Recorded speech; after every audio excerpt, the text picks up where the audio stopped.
Welcome everybody to Value Investing Live. I am pleased to welcome our guest this week, Ian Lapey, Portfolio Manager of the Gabelli Global Financial Services Fund and Co-Portfolio Manager of the Gabelli ESG Fund. As always, please post your questions in the live chat throughout the presentation. And also, please let us know where you're viewing from. We do love to see those international audience members out there. Without any further ado, I will hand things over to Ian. Thank you, Sydney, and thank you, Guru Focus, for this opportunity. I'm really looking forward to it. So what I'm going to do today is discuss attractive value opportunities in global financials. As Sydney mentioned, I manage the Gabelli Global Financial Services Mutual Fund. So just to start here, a quick overview of GAMCO.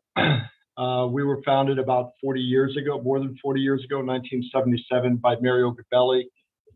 He continues to be our chairman, CEO, and chief investment officer of the value equity portion of the firm. We manage about $35 billion, and about 2/3 of that is in the value equity space.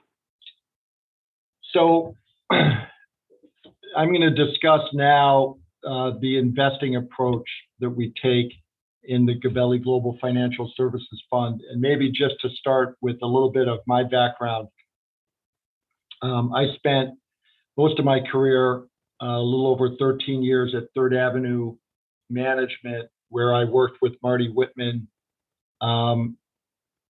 initially as sort of his designated successor, and then co-manager and ultimately successor manager of the flagship Third Avenue Value Fund. So a lot of this investment approach, I learned from Marty, and certainly now getting the opportunity to work with Mario Gabelli, I think have enhanced it. So I'm not going to go through all of these. Some of these are familiar to you as value investors, so I'll just sort of highlight what's a little bit different. And the biggest thing is that the focus is really on the balance sheet in most of our analysis.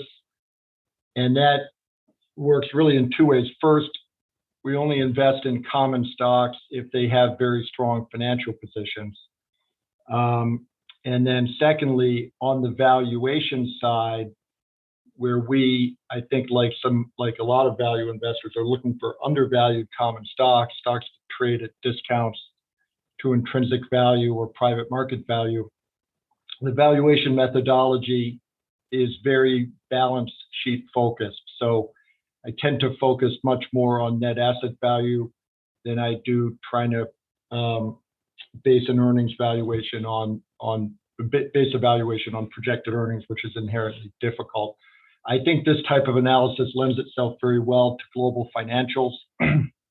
For example, banks.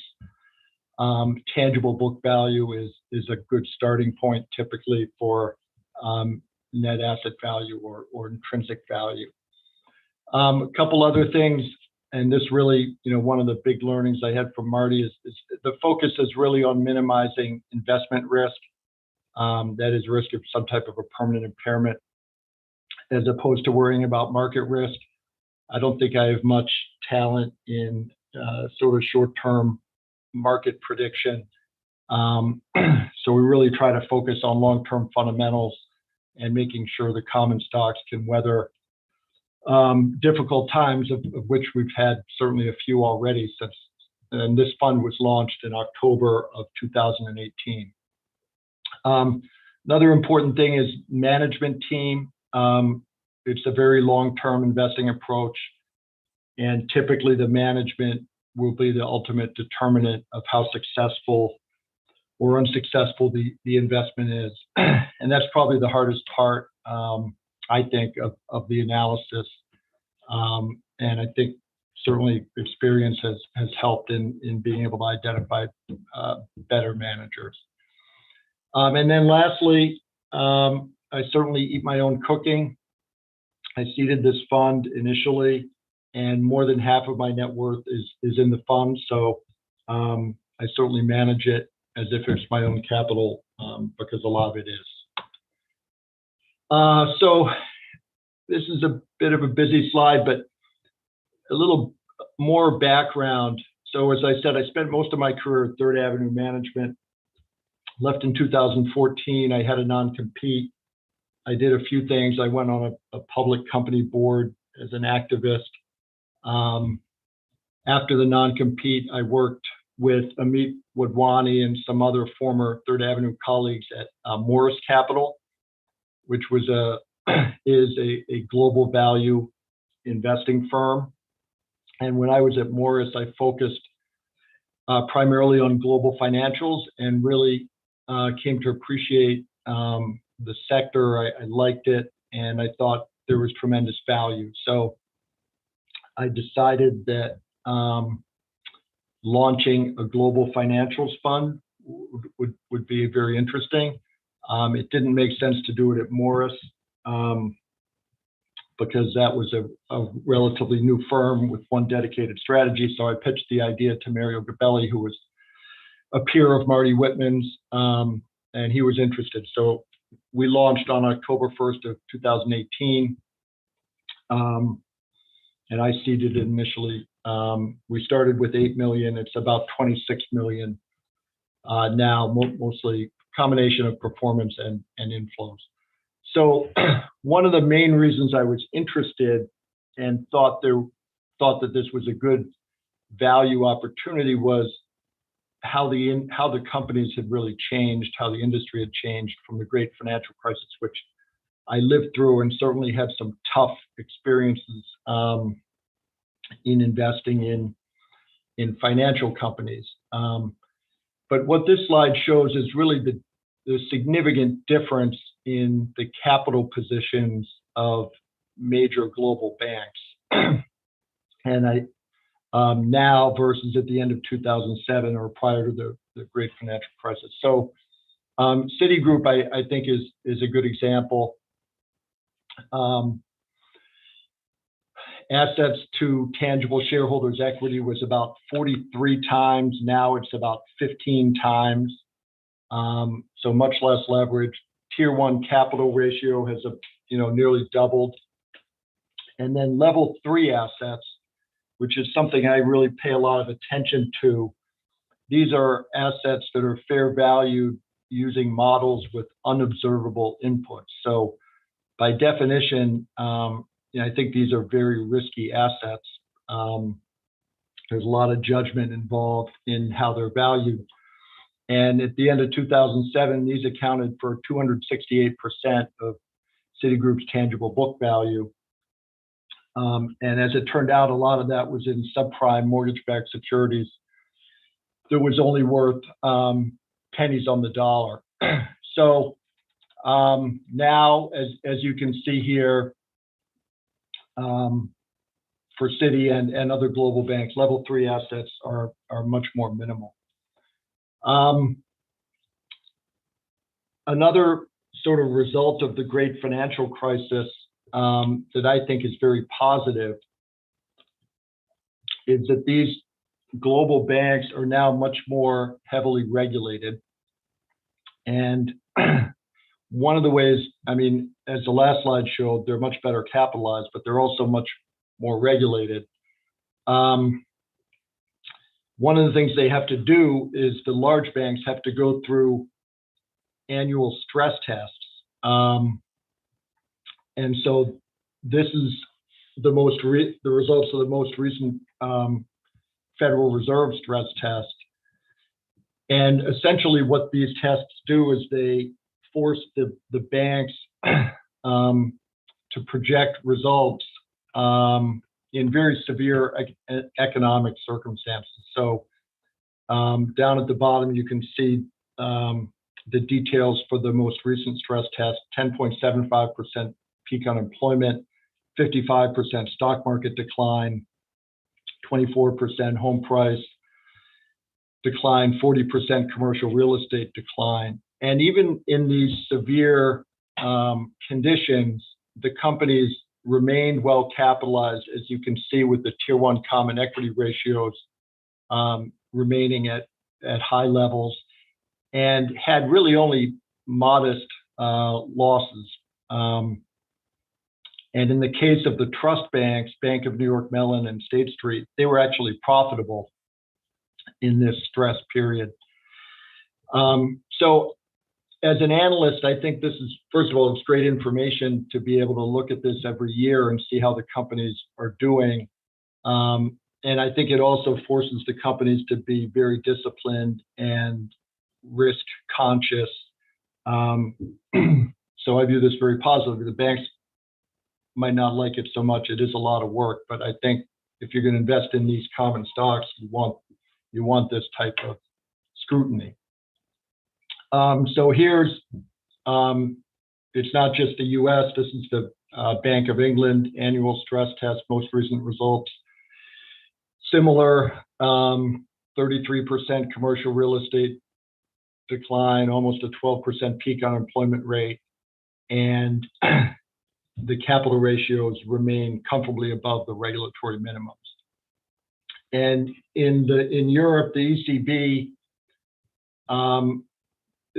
does a similar but different. They don't actually have the companies project financial results, but they do a detailed examination of the balance sheet variables. And you can see on the far right here, the excess above minimum capital levels for all of these banks. So again, this is very positive, and I think these were some of the things that I liked a lot as I thought about and launched the fund. So shortly after I launched the fund, maybe a year and a half after, we got hit with COVID. So this was actually a real live stress test for the global banking system. And, I certainly was very nervous, and I think other investors were as well, about how these companies would fare, but they did really remarkably well. If you remember, they had to transition to remote operations during a massive market sell-off and period of extreme volatility. They actually did this quite well. Actually, the trading operations for the global investment banks generated a lot of profits. They were there for their customers, extending credit. They administered the government support programs like PPP. Generally, they were part of the solution as opposed to the problem they had been in the great financial crisis. And what this slide shows is actually their Tier 1 common equity ratios increased during this period generally. And this is without doing any type of dilutive equity capital raise. And also, they were able to book very large loan loss reserves in expectation that there would be significant credit losses. Now, some of those reserves were reversed last year as credit turned out to be much better than expected. And I'll get into that in a minute. But you still see here, 2 years later, in many of these banks, significantly more higher reserves against future credit losses. And then even with these large reserves, the companies were able to grow tangible book value at pretty decent rates, considering that we went through a global pandemic. I mean, Capital One's tangible book grew by 23%. So quite impressive. So I would say certainly very pleased with the performance here of the businesses.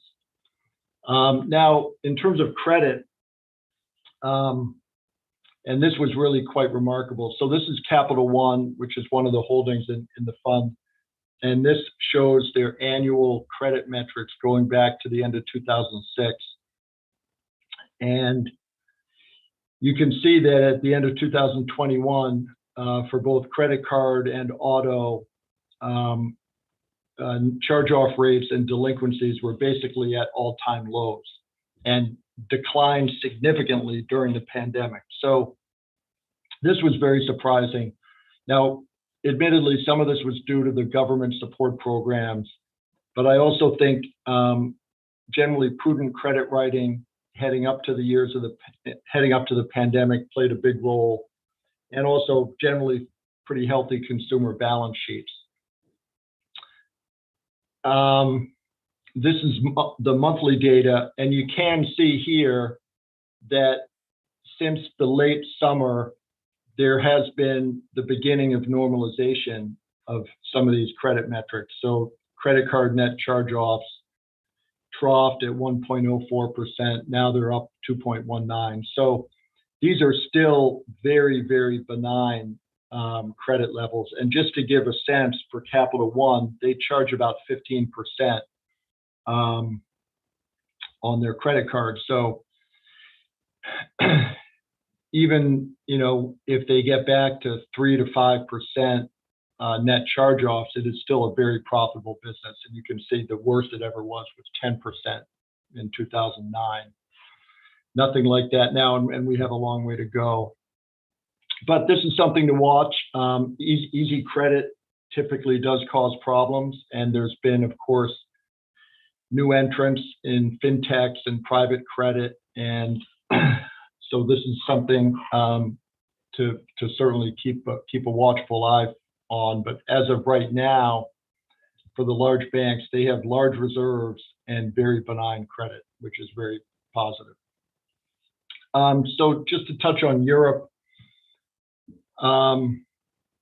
briefly. So over the last decade, European banks significantly underperformed US banks. And the main reason for that is that following the great financial crisis, they were late to recapitalize and also late to write off non-performing loans. The US banks did it quickly. The European banks did it slowly. However, as these charts show, capital levels have been steadily building. Non-performing loans ratios have been declining, and the companies have very ample liquidity. So they really entered the end of this year in the strongest financial position they had been in years. But sadly, Russia invaded Ukraine. So that, and as I mentioned, I'm really focused on investment risk. And, this has certainly the potential for significant investment risk, potential permanent impairment. So I've been very focused on this. These stocks, have all really gotten hammered over the last month or so. Companies have been disclosing their exposure to Russia. So for my fund, I don't own any Russian banks. The one I own with the most exposure is Societe Generale. And so for them, and they put out a press release a couple of weeks ago, and then last week their CEO presented at a Morgan Stanley Global Financials Conference, and several of these other European bank management teams did as well. So as you can imagine, Russia was a big topic. So for SocGen, in the worst case scenario, where essentially they're stripped of the property rights for their Russian banking subsidiary, the impact to Tier 1 capital would be about 50 basis points, and that compares to their 470 basis point buffer. So this is manageable, and you can see, I'm not going to go through all these companies, but generally the exposure to Russia is pretty minimal. And assuming that the conflict, is constrained to just Russia, Ukraine, it should be manageable and should be an earnings event and not a capital event. However, I think that the potential for tail risk has certainly increased. And if you did have an expansion of the conflict to include other NATO countries, the losses could certainly be more significant. And I also think and the stock prices have fallen by much more than any of these companies' exposure to Russia. And I think part of that is the fear we're in sort of the fog of war. but I also think it's pretty clear that the economic outlook, particularly in Europe and to some degree here in the U.S., has deteriorated with high energy prices, for example, more supply chain issues. So I think, particularly in Europe, this first quarter, you're going to see definitely some one-time charges. The other thing is the way banks reserve for credit losses. They both in Europe and in the U.S. They have to factor in any changes in the economic outlook. So certainly, I think the economic outlook in Europe has deteriorated. So I think this is going to certainly be a negative for earnings this year, particularly for the European banks, and obviously an area that I'm paying a lot of attention to. Okay, so now we'll get to valuations, and I'll sort of run through the various segments of the portfolio. Most of my holdings will be shown here. So starting with the U.S. banks, and if anyone has any questions along the way, feel free to send them in. So in the U.S. banks, the valuations are typically at around tangible book value. And with the exception of the trust banks, Bank of New York Mellon and State Street, and they're really more asset managers / custodians. And if you remember from the stress test, they were actually profitable in stress scenarios. They don't have significant credit risk on their balance sheets. And you can see very low PE ratios for a lot of these companies. I think, like, for example, Jefferies is now back to trading below tangible book. The stock is down a lot year to date. They earned over $6 a share last year. Clearly, the outlook for investment banking is not as strong. The IPO market is pretty much dried up. So it's unlikely that Jefferies is going to earn $6 again, but I think there's tremendous value there now below tangible book. And you can see, decent dividend yields here too. And the U.S. banks did continue to pay dividends, throughout the pandemic. Now, European banks. So here, just tremendous values. So these are the 9 that I own in the fund. They account for about 16% of the portfolio. So I've taken somewhat of a basket approach here. And you can see huge discounts to tangible book value, mid to high single-digit PE multiples. I would caution on this 2022 PE. I'm using consensus, and in some cases that has not been updated, I think, to reflect the conflict in Ukraine. So, but still, these are very attractive valuations. Excess capital accounts for a significant portion of the market cap for all of these companies, more than 80% for Commerce Bank and SocGen. Now, that's somewhat of a theoretical calculation because none of these companies are going to dividend out all this excess capital or use it to buy back stock all at once. But pretty much all of these companies, with the exception of Credit Suisse, have significant capital return policies and plans to do so over the next few years. So owning the stocks, you're going to get a chunk of what you pay back in the next few years, unless you really have an expansion of this conflict in Ukraine. And then Asian banks, remarkably attractive valuations here, mid to slightly low double-digit PE ratios, huge discounts to tangible book, really healthy dividend yields. I think it's hard to explain, honestly, some of these valuations, except that, for example, in Japan, interest rates are very, very low. They have moved up a little bit recently. COVID seems to be well, it definitely is more of a problem now. For example, in Hong Kong and South Korea. But these are very attractive valuations. And I'll touch on Shinsei Bank more towards the end, but there are signs in Japan that management teams are more focused on shareholders, and activists are having more success, which is helping unlock some great value, I think, in Japanese common stocks. So I've been talking about banks, but it's not a bank fund, although that's a significant portion of my investments. So I do have investments in several other industries within financial services. So asset management is an industry I've been investing in for years. There's a lot to really like about the industry. It's very low level of capital intensity. Margins are generally quite healthy, cash flow very strong. And so as of year end, I own 3 asset managers.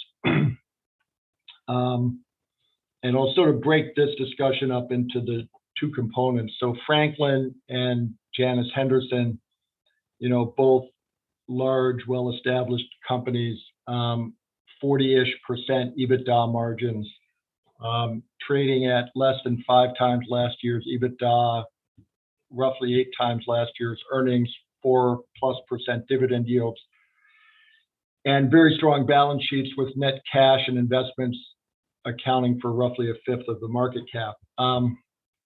Clearly, in 2022, the stock market is down and the bond market is down too. So assets under management are lower today. So this enterprise valued asset management calculation is based on 12/31. So those multiples are a little higher today. But I still think this represents tremendous value. And these companies with very high margins and very strong balance sheets are certainly able to weather a bear market if we do essentially get one in both stocks and bonds this year. And then a different type of asset management investment is Westwood Holdings. This is really a turnaround. The company had, like a lot of sort of active value-oriented managers, had suffered outflows for years, and in fact lost money in 2022, had to scrap their dividend. In 2020, scrap their dividend. But they have been successful in turning things around. Last year, they had positive flows and a return to profitability, reinstated their dividend, had about a 12% EBITDA margin. But despite that success, you still have net cash and investments that account for about 70% of the market cap. So I think a very inexpensive stock here. And then I'll get to activism, which is impacting both Janus and Westwood towards the end of the presentation. And then another area is insurance companies. You can see quite cheap price to book multiples here, healthy dividend yields, low PEs. I think the headwinds for this industry, broad industry, that maybe explain these multiples are, number one, low interest rates.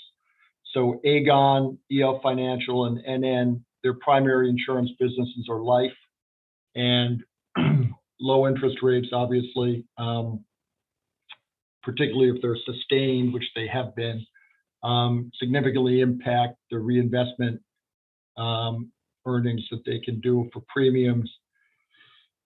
But obviously, interest rates have been moving up recently, so that is a positive. In the case of Axis, a property and casualty insurer, we've had several years of historically high levels of cat losses. And as a result, Axis and its peers have had generally pretty poor financial results over the last several years. Axis has been shifting sort of away from cat, more to specialty insurance. And importantly, with this period of really tough underwriting results in P&C, pricing is now really improving. And of course, interest rates are going up, and that helps P&C companies as well, as they can earn more on their premiums. So you might have seen Monday, Warren Buffett bought Allegheny at about 1.5 times tangible book. So it's sort of a peer of Access, and Access trades just slightly above tangible book. Okay, so does anyone have any questions now before I get into sort of catalysts? Yeah, we have had a few questions come in. Okay. I'll go over a couple now. Sure. All right. Let's see. When you're evaluating the quality of a financial company, like what metrics do you look at? Do you look at return on assets, return on equity? What is important to you? Yeah, both of those, but I would say I'm more focused on the financial position. I tend to think much more about what can go wrong. And that's one of the reasons why I like the fact that the companies, have to go through these annual stress tests and keep more capital than they used to. So that, of course, being better capitalized translates into a lower ROE, but I think that's a good trade-off personally for a long-term investor. And with the stocks, in some cases, trading below tangible book value, you don't necessarily need a huge ROE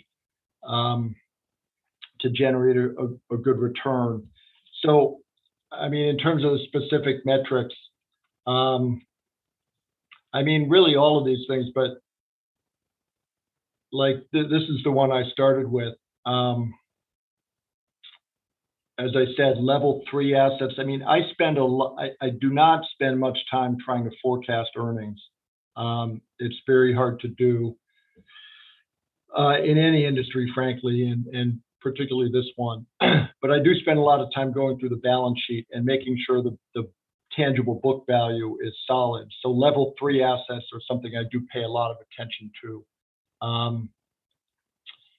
And then, of course, the Tier 1 common equity ratio is the most widely used metric for financial strength. So all the ones I own, for example, have double-digit Tier 1 common equity ratios.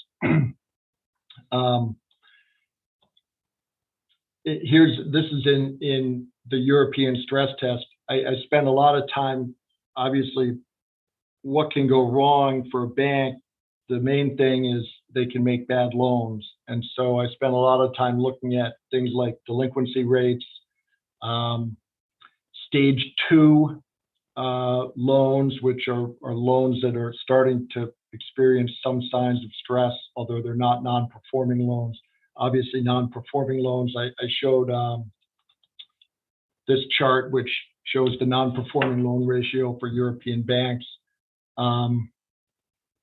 So really, a lot of the analysis is determining that the tangible book value is solid, and that they're well enough capitalized that they can withstand tough periods, which inevitably there always will be. And I'm not taking a strategy where I'm going to be trading in and out of these things because I think I know when a recession is going to happen. I'd rather own a strong enough company that can manage through a recession. And plenty of them can do that. And so far, obviously, we had COVID, and now we've got the war in Ukraine. So I feel good about the management teams, and that's an important part of the analysis. And any other questions or follow up on that? We'll do one more question in regard to like your You've been, exposed to Marty Whitman and Mario Gabelli and their investment philosophies. And, we're just curious to know, what are the major differences between the two and how they impacted your investment philosophy? Yeah, great question. And certainly I consider myself to be very lucky. Two of the greatest investors, to be able to work with both of them. And there is a lot of overlap. I mean, if you look at the broad spectrum of investors, they would be very close to each other. I think Marty tended to be a little more, like I talked about, net asset value focused. At GAMCO, we have a private market value with a catalyst focus, and the private market value is often determined based on a multiple of EBITDA. That doesn't really translate to banks as well, but for most of what we do, that's the valuation metric. And then I think the big one is the catalyst, idea of catalysts. Marty did not spend a lot of time sort of talking about, or I'm sure you certainly thought about it, but I think he was a little more happy to own something, even if there wasn't an observable catalyst. And here we do want to have catalysts, which is what I'm going to get into towards the end of the presentation. But really much more similar. I mean, both long-term investors, both very much value focused as opposed to being, near-term outlook focused, low turnover. In some cases, and I like this, willing to be active. We, as you probably know, we file a lot of 13Ds and periodically put people on boards here at GAMCO, and we certainly did that. I've been on 3 public company boards, and that's a good skill to have, and it's not something we do a lot or that we did a lot at Third Avenue, but occasionally that can be an appropriate thing to do if necessary in an investment. All right, thank you so much. Sure. We can go ahead and move on, and then we'll save some other questions for later. Great. Okay, so catalysts. As I said, this is something that we spend a lot of more time here at GAMCO than we did at Third Avenue. So there are significant catalysts for these stocks that I own in the financials area. One of them is consolidation. So we've had over the last few years a lot of consolidation in this sector. There's a few different types. One is certainly companies have been exiting non-core businesses and focusing on their core highest return businesses. Generally, it's been a period when the business models of financial companies, global banks have been under pressure. You've seen a lot of European banks exiting the US, for example, or exiting certain countries to focus on their home markets. And all of this has the result of generally improving the supply demand for the remaining players in each market. So that has generally been a positive thing. For example, Citigroup is selling their consumer banking businesses in many of their Asia and EMEA countries. So far, they've sold several I list here at premiums to tangible book value, while Citi trades at nearly a 30% discount to tangible book. So good things are happening with companies exiting non-core parts of their business at attractive prices. Also, some companies are making acquisitions. One of the nice things about when that's been happening is that the deals shareholders in this financials area generally demand, and I think boards do also, transactions to be accretive and not accretive in 5 years, accretive at most next year. So some of my holdings have made accretive, sensible transactions. And then, of course, there's takeovers. So one of my largest positions was CIT Group. And in October of 2020, they sold in a stock deal to First Citizens Bank shares at what I initially thought was a terrible price, about 40% of tangible book value. But the transaction was projected to be 30% accretive to tangible book, 50% accretive to earnings, and it was an all stock deal. So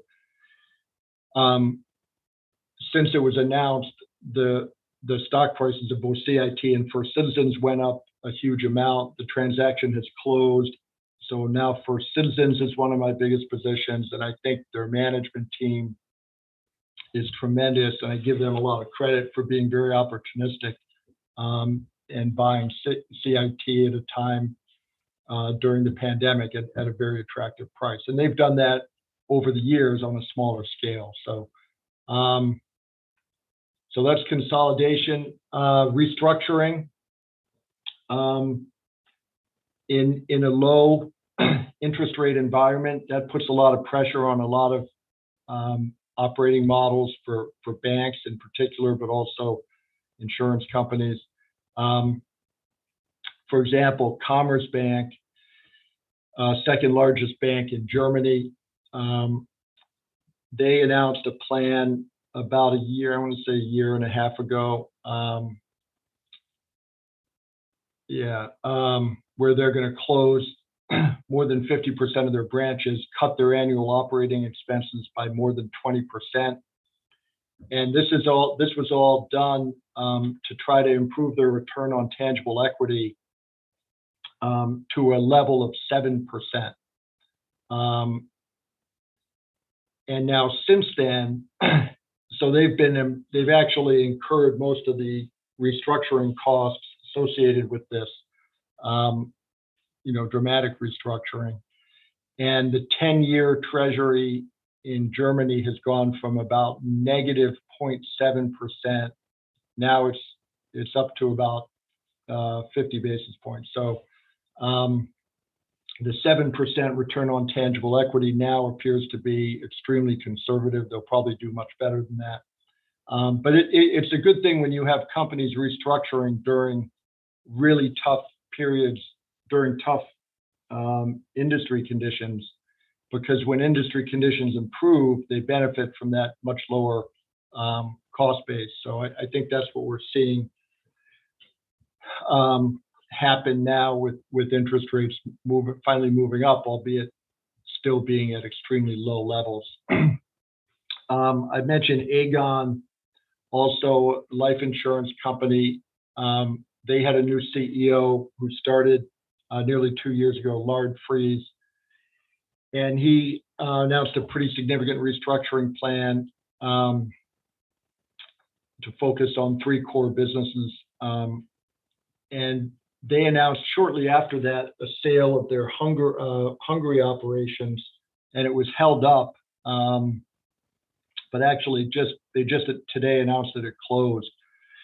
So that's going to be about $600 million. They actually sold their Hungary operations at about 2.5 times book value. And if you remember from here, Aegon trades at about 40% of book value.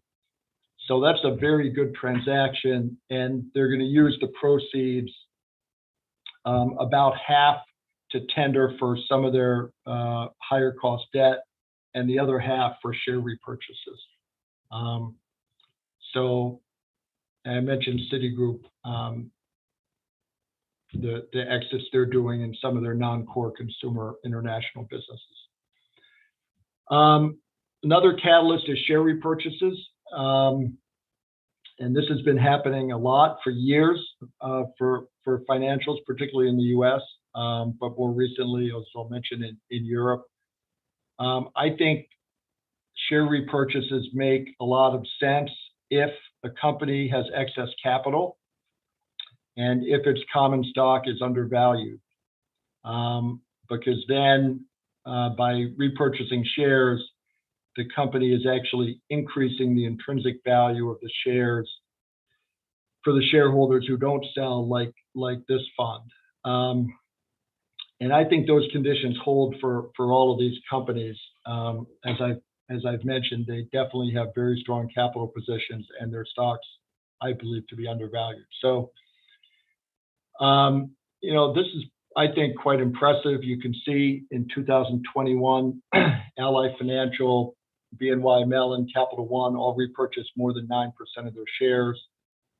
If you look over the last 7 years, Citigroup and Jefferies have bought back around 34%. And the vast majority, I think, for those two companies, probably 98% at least, was purchased well below tangible book value. So very accretive to shareholders. And then the thing that has sort of changed, and I think positively this year or last year, is that the European banks have started repurchasing shares. Historically, regulators in Europe had really favored dividends as opposed to shareholders and boards as well. But I think maybe following the lead of the U.S. banks and the success that they've had with buybacks, and now that their capital positions are strong, you did see, particularly in the fourth quarter of last year, significant share repurchases by several European banks, and those are being done all at significant discounts to tangible book value. So I think that's quite positive. And then finally, activism. So I've referenced this a little bit.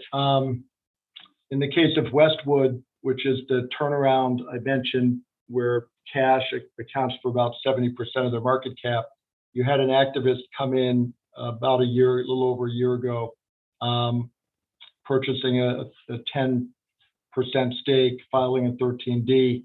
The company adopted a shareholder rights plan. Then shortly after that, you actually had a strategic buyer make an unsolicited offer at $25 in cash.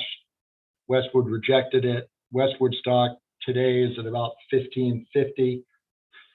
So the activist JCP recently sent a letter to Westwood's board, essentially asking how they can justify turning down $25 a share of cash. So that one is certainly an interesting one to watch. Also in the asset management space, Trian started buying shares of Janus Henderson a couple of years ago. They've been steadily increasing. They're up to, as of their most recent 13D, 18.5%. The Janus CEO recently announced he was stepping down, and two Janus representatives, Nelson Peltz and Ed Garden, have now joined the Janus board. So, I view these activist endeavors very positively, because I think in both cases they're definitely out to unlock the value of these undervalued common stocks. And then in Japan, Shinsei Bank, a strategic, actually a competitor, accumulated about a 20% stake in the market, and then announced a tender offer to get up to 48%. And this was at a 39% premium. And interestingly, the Japanese government is a large shareholder and had to essentially approve the holders and shareholder value in Japan, which is positive. And then I'll just finish with a portfolio overview. I've touched on a lot of this, so I'm not going to go through the names. You've heard a lot of them. But on the top right, you can see the portfolio trades at around 10 times earnings, 1 times book, 1.6 times tangible book. This was at year end, so the fund is down about 5% year to date. So the valuation is more attractive, certainly today. And in terms of performance, I'd say it's been okay. Really, three things have faced three significant headwinds. When the fund was launched, the 10-year Treasury was at 3.2%. It fell all the way to 0.5%. then you had COVID, and now you've got a war in Ukraine. So maybe my timing wasn't so great launching in October of 18. But I think the value, I've been very pleased at how the companies have performed from a business standpoint in these challenging, conditions. And I think, the outlook for future performance is quite positive. So with that, any other questions? Yes, we have quite a few. All right. So, let's see. Let me scroll back up here.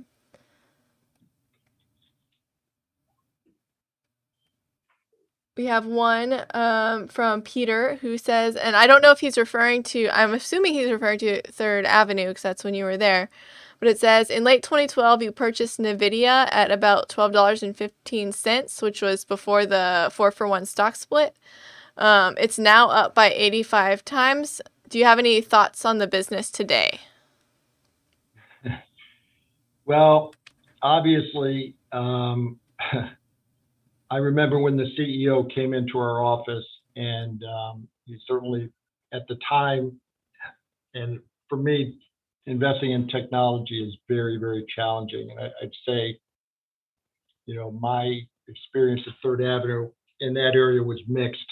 But in the case of NVIDIA, it sort of met our criteria, which we looked, for technology companies with very strong balance sheets with cash in excess of total liabilities, and valuations at less than 10 times peak earnings if we thought the next peak was going to be higher. And of course, that was the challenging part. And in the case of NVIDIA, needless to say, the next peak ended up being much, much, much, much higher.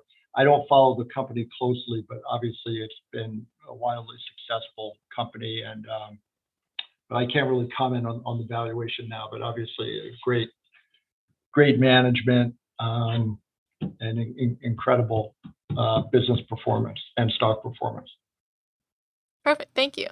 We have another question regarding, you touched on, Asia, Asian banks and financials and investments there. And they were Yep. specifically asking, do you see any opportunities in China? What are your thoughts on that market? Well, I think it's tricky. But so my exposure to China is not direct, but I do own two banks. Well, it's really a holding company, and then it's banking subsidiary, Da Sing Bank and Da Sing Financial. They're based in Hong Kong. They do have a small Chinese banking subsidiary.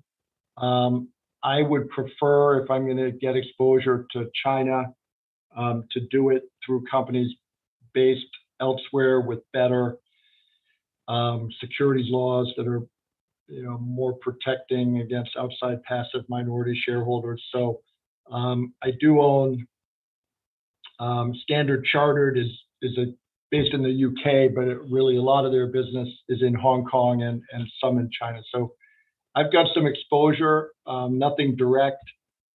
And I do think it's an open issue, though, given what we're experiencing with Russia now, about China. So I don't think you're going to see, or you won't see me investing in a bank based in China. And I think the management teams of large global banks are probably facing some pretty tough questions from their boards about China exposure, given what's happened now with Ukraine and Russia and the Chinese government's so far, Mm-hmm. inability or unwillingness to even condemn what's happened. Right. Thank you for that. Yeah. All right. Let's see. Scrolling through these questions here to find.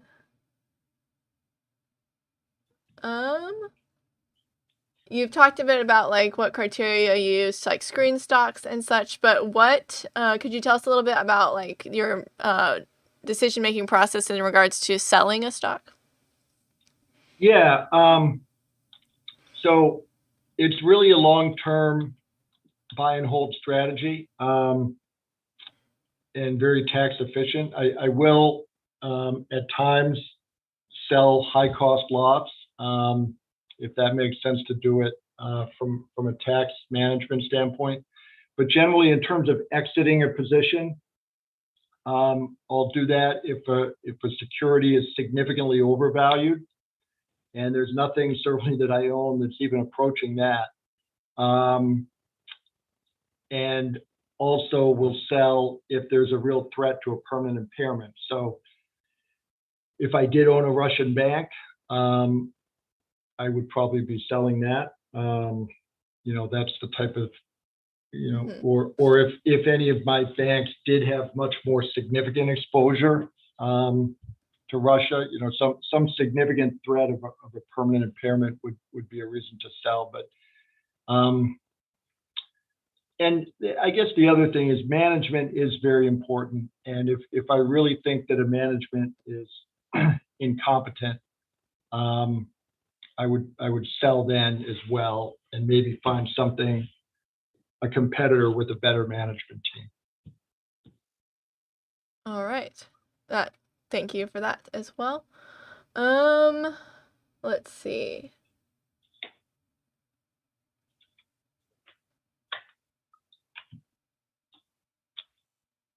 This one person is interested in wanting to know how you identify catalysts and like what you consider a more important catalyst than others.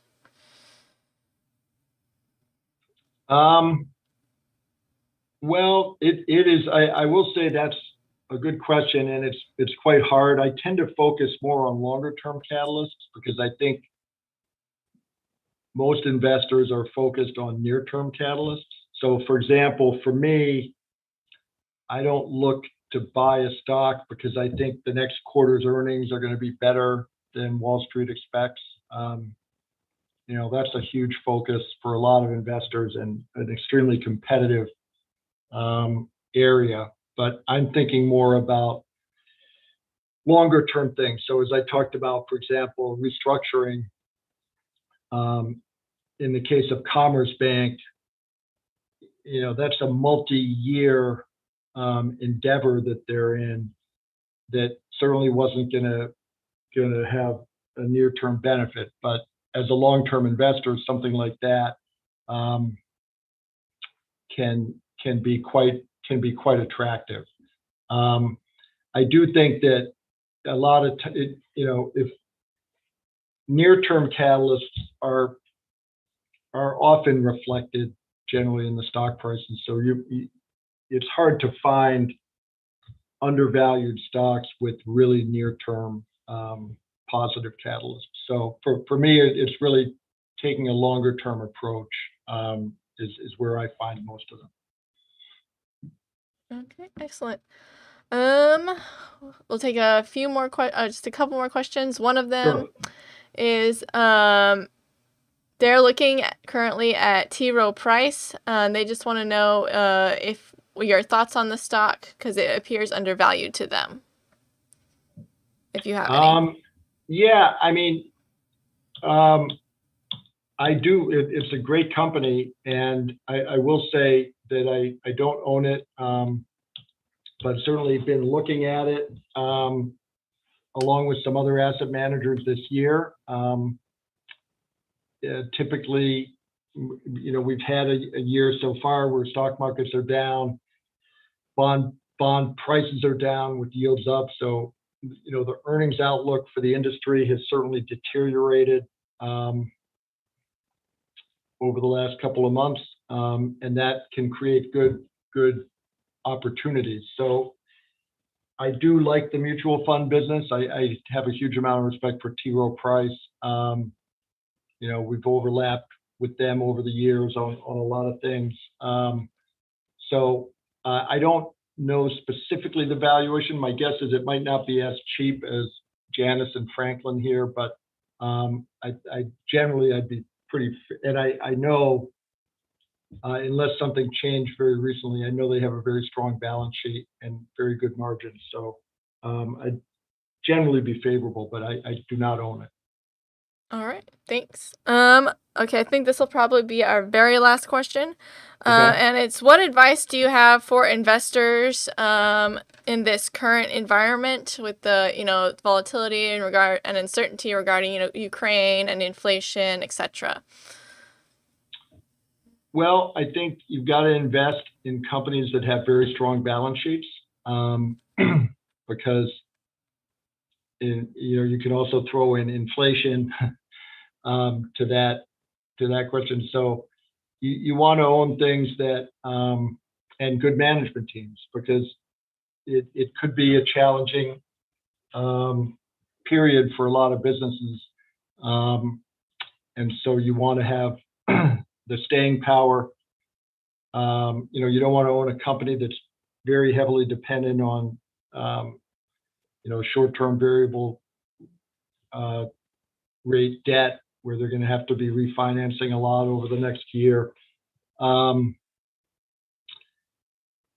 then the other thing I would say is, and this gets back to the whole idea of focusing on investment risk as opposed to market risk. In order to do that, you have to take a long-term approach and understand that stocks are inherently volatile. And investing in stocks is not something you should do if you're going to need the money in 6 months or a year. And I certainly don't recommend investing on margin. So from sort of a personal balance sheet standpoint, I think you want to look at your stock investments as ones that you can sort of live through periods of inevitable uncertainty and really be focused on the long term. Because generally the stock market is very high right now. I think we've been in a period of massive speculation, similar to the dot-com bubble in a lot of ways. And that's a dangerous time to be investing in general. Now, I think in the stocks you're seeing here certainly don't have bubble type valuations, but there's been massive speculation on Wall Street over the last couple of years. So I'd be careful about that. All right. Thank you so much. I think, Ian, that's all the time we're going to have for today. So it's been an absolute pleasure to have you on. Thank you so much for coming on and giving us this great presentation and for taking time to answer some of our audience's questions. If anybody missed anything, there's a full recap of this presentation available here on on YouTube as well as on Guru Focus. That's all the time we have for today. So we do wish you the best with all your current and future investments. See you next time. Thank you. Thank you, Sydney. No problem.